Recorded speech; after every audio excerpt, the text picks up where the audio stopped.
بسم اللہ الرحمن الرحیم۔ تاریخ کے ان پنوں کو پلٹنے کا وقت آ گیا ہے جن میں ہدایت اور حکمت کی داستان چھپی ہے۔ اسماعیلی حکمت کی اس مخصوص ویڈیو سیریز میں ہم ایک ایسے سفر پر نکل رہے ہیں جو صدیوں پر محیط ہے۔ حضرت مولا علی علیہ السلام سے شروع ہونے والا یہ سلسلہ امامت جو آج ہمارے حاضر امام شاہ رحیم الحسینی تک ایک مضبوط زنجیر کی طرح جڑا ہوا ہے۔ اس کے ہر مقام پر علم اور نور کے چراغ جلتے نظر آتے ہیں۔ اس سیریز کے ہر ایپیسوڈ میں ہم اپنے پاک اماموں کی زندگی، ان کے دور کے حالات اور ان کی عظیم تعلیمات کا ذکر کریں گے۔ آج کے پہلے ایپیسوڈ میں ہم بات کریں گے اسماعیلی امامت کے ان ستاروں کی جنہوں نے اس ہدایت کے راستے کی بنیاد رکھی۔ آئیے ساتھ میں سنتے ہیں، جانتے ہیں اور اس علمی سفر کا آغاز کرتے ہیں۔ اللہم صلی علی محمد و آل محمد۔ آج ہم نبوت اور امامت کے روحانی تعلق پر ایک مختصر جائزہ لیں گے۔ ہمارے 50ویں امام شاہ رحیم الحسینی کے پہلے امامت ڈے کے موقع پر یہ سمجھنا بہت ضروری ہے کہ امامت کی بنیاد کیا ہے۔ تو امامت کے اس سلسلے کو سمجھنے سے پہلے ہمیں اس کے منبع کو دیکھنا ہوگا، یعنی حضرت محمد مصطفیٰ صلی اللہ علیہ وآلہ وسلم کی ذات پاک کو۔ وہ نہ صرف آخری نبی ہیں بلکہ تمام اماموں کے بھی امام ہیں۔ سب سے پہلی بات، امامت کا یہ ادارہ اور یہ رہنمائی براہ راست نبی اکرم صلی اللہ علیہ وآلہ وسلم کی برکت اور دعا کا ہی نتیجہ ہے۔ انہی کی ذات مبارک کی وجہ سے ہمیں ہدایت کی یہ امامت کی رسی نصیب ہوئی۔ دوسری بات یہ کہ نبی اکرم صلی اللہ علیہ وآلہ وسلم کی دعاؤں کی وجہ سے ہی آج ہمارے لیے زمانے کے امام کی پہچان آسان ہوئی ہے۔ یہ جو پچھلے 1400 سال سے روحانی رہنمائی چلی آ رہی ہے، یہ اسی دعا کا پھل ہے جس سے ہم آج بھی فیضیاب ہو رہے ہیں۔ تو خلاصہ یہ ہے کہ امامت کا نور نبوت کے چراغ ہی کی روشنی ہے۔ آج ہم اسلام کی ایک بہت ہی مرکزی شخصیت امام علی کی زندگی اور ان کے ورثے پر ایک نظر ڈالیں گے۔ دیکھیں، وہ صرف پیغمبر اسلام کے چچا زاد بھائی اور داماد ہی نہیں تھے، نہیں، وہ ایک عظیم مفکر، ایک زبردست رہنما اور لاکھوں لوگوں کے لیے روحانی پیشوا بھی تھے، اور ان کا اثر آج تک محسوس کیا جاتا ہے۔ اچھا، تو سب سے پہلی اور اہم بات وہ ہے ان کی جانشینی کا تصور۔ شیعہ عقیدے کے مطابق پیغمبر نے اپنے آخری حج کے بعد غدیر خم کے مقام پر ایک خطبہ دیا تھا، اور اسی خطبے میں انہوں نے علی کو اپنا جانشین اور پہلا امام یعنی اپنا روحانی وارث مقرر کیا۔ پھر دوسری بات آتی ہے ان کے کردار کی، جو ان کی قیادت کی اصل بنیاد تھی۔ ایک مشہور واقعہ ہے، ذرا سوچیں، وہ نماز میں جھکے ہوئے ہیں اور ایک سائل آ جاتا ہے تو وہ اپنی عبادت توڑے بغیر اسی حالت میں اپنی انگوٹھی اتار کر اسے دے دیتے ہیں۔ یہ واقعہ یہی دکھاتا ہے کہ ان کے نزدیک عبادت اور انسانی خدمت یہ دونوں ایک دوسرے سے جڑی ہوئی تھیں، اور ان کی یہی حکمت ہمیں ان کے خطبات کی کتاب نہج البلاغہ میں بھی ملتی ہے، جس کا مطلب ہے بلاغت کا عروج۔ اسی میں وہ فرماتے ہیں، بے شک اللہ نے ذکر کو دلوں کے لیے سائیکل بنایا ہے، جس سے وہ بہرے ہونے کے بعد سنتے ہیں اور اندھے ہونے کے بعد دیکھتے ہیں۔ اور آخر میں تیسری بات، وہ مسلمانوں کے چوتھے خلیفہ بھی بنے، یعنی پیغمبر کے بعد کے سیاسی رہنما، لیکن ان کا یہ دور خلافت 661 میں کوفہ میں ان کی شہادت پر ختم ہو گیا۔ آج بھی ان کا مزار نجف شہر میں لاکھوں عقیدت مندوں کے لیے ایک بہت بڑا روحانی مرکز ہے، جو ان کے دائمی ورثے کی ایک زندہ گواہی ہے۔ تو اب ہم بات کریں گے مولانا امام حسین علیہ السلام کی زندگی اور ان کی عظیم قربانی کے بارے میں۔ آپ پیغمبر اسلام حضرت محمد مصطفیٰ کے نواسے ہیں اور اسلامی تاریخ کی آپ سمجھ لیں ایک ایسی اہم شخصیت ہیں جنہوں نے سن 680 عیسوی میں حق اور انصاف کے لیے ایک ایسا موقف اپنایا جو آج بھی دنیا بھر کے لیے ایک مشعل راہ ہے۔ تو سب سے پہلی اور اہم بات، آپ کی پرورش، آپ کی پیدائش مدینہ منورہ میں ہوئی اور آپ نے اپنے بڑے بھائی حضرت حسن کے ساتھ براہ راست پیغمبر اکرم کے زیر سایہ تربیت پائی۔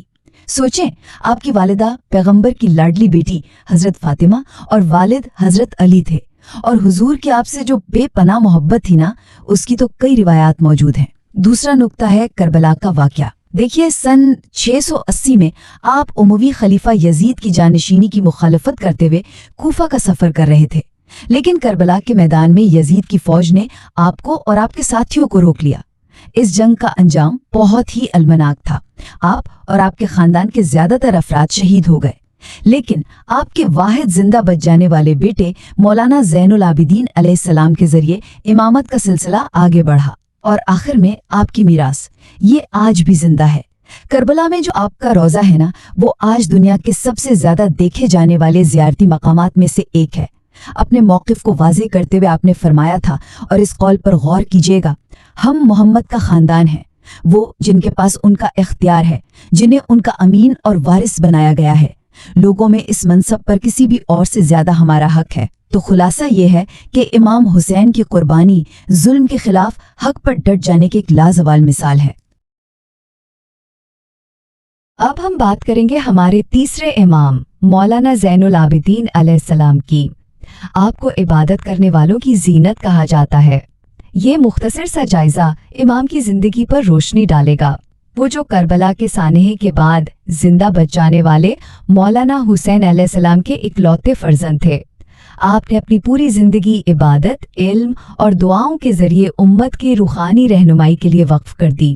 آپ کی پیدائش مدینہ میں ہوئی اور آپ کو دو خاص القابات سے یاد کیا جاتا ہے، ایک زین العابدین یعنی عبادت کرنے والوں کی زینت، اور دوسرا السجاد جس کا مطلب ہے بہت زیادہ سجدہ کرنے والے۔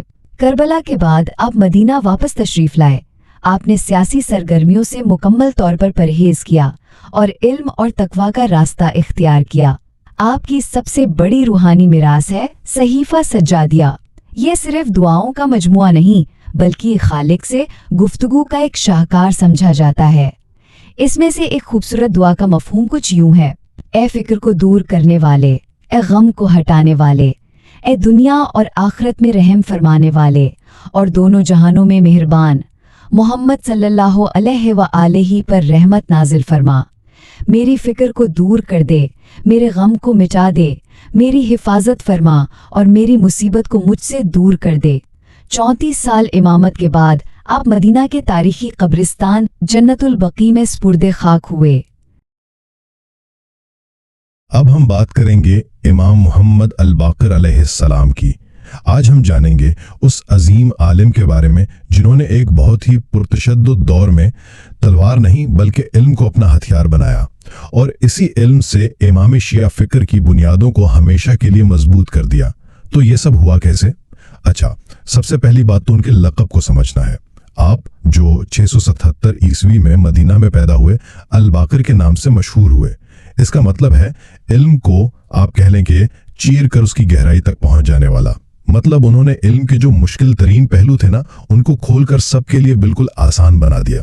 دوسری بات یہ کہ یہ علمی گہرائی صرف ان تک محدود نہیں رہی، انہوں نے ایسے شیعہ عقائد کو ایک منظم شکل دینے کے لیے استعمال کیا۔ انہوں نے امامت کے دو بہت اہم ستون واضح کیے، ایک علم یعنی امام کے پاس خدا کی طرف سے دیا گیا علم ہوتا ہے، اور دوسرا نص۔ نص کا اصول یہ ہے کہ اگلا امام کون ہوگا یہ کوئی سیاسی فیصلہ نہیں بلکہ خدا کا حکم ہے، جسے وقت کا امام اپنی اولاد میں سے نامزد کر کے پورا کرتا ہے۔ اور آخر میں جو سب سے دلچسپ بات ہے وہ ہے ان کا طریقہ کار۔ دیکھیں، یہ وہ وقت تھا جب ان کے سوتیلے بھائی زید نے اس وقت کی حکمران امی سلطنت کے خلاف باقاعدہ بغاوت کی، لیکن امام باقر نے خود کو سیاست سے بالکل الگ رکھا۔ کیونکہ ان کی ساری توجہ روحانی اور فکری رہنمائی پر تھی۔ ان کا ایک بہت مشہور قول بھی ہے جو اسی سوچ کو ظاہر کرتا ہے کہ ایمان میں سب سے کامل مومن وہ ہے جس کا اخلاق سب سے بہترین ہو۔ تو خلاصہ یہ ہے کہ امام محمد الباقر نے علم کی طاقت سے شیعہ فکر کی ایک ایسی مضبوط عمارت بنائی جو ہر طرح کے سیاسی طوفانوں سے محفوظ رہی۔ اب ہم بات کریں گے 5ویں امام مولانا جعفر الصادق علیہ السلام کی۔ یہ ان کی علمی میراث کا ایک مختصر جائزہ ہے جس نے اسلامی فکر پر بہت گہرے نقوش چھوڑے۔ آپ 702 عیسوی میں مدینہ میں پیدا ہوئے۔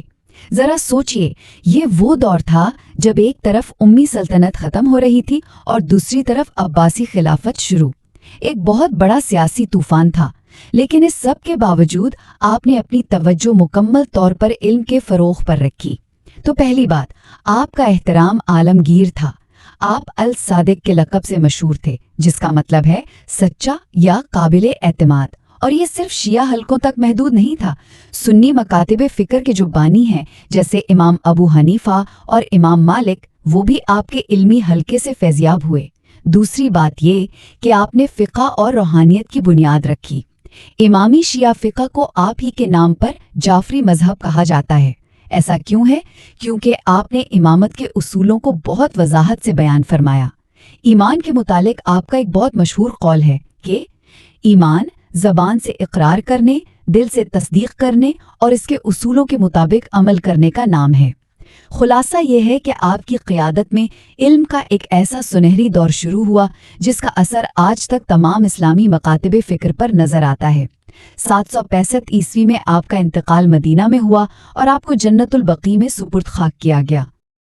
تو میری پیاری گلوبل جماعت، آج کے اس پہلے ایپیسوڈ میں ہم نے امامت کی اس روشن زنجیر کی ابتدائی کڑیوں کا ذکر کیا جنہوں نے علم اور حکمت کی ایسی بنیادیں رکھی جو آج 1400 سال بعد بھی ہماری ہدایت کا ذریعہ ہیں۔ لیکن یہ تو صرف آغاز ہے۔ اگلے ایپیسوڈ میں ہم اس نورانی سفر کو مزید آگے بڑھائیں گے اور دیکھیں گے کہ کس طرح مولانا جعفر الصادق علیہ السلام کے بعد امامت کا یہ سلسلہ دنیا کے بدلتے ہوئے حالات میں بھی انسانیت کی رہنمائی کرتا رہا۔ ان کے بعد آنے والے اماموں کی ایمان افروز داستانیں اور ان کی حکمت بھری تعلیمات جاننے کے لیے ہمارے اگلے ایپیسوڈ کا انتظار کیجیے۔ اسماعیلی حکمت کے اس علمی سفر میں ہمارے ساتھ رہیے۔ یا علی مدد۔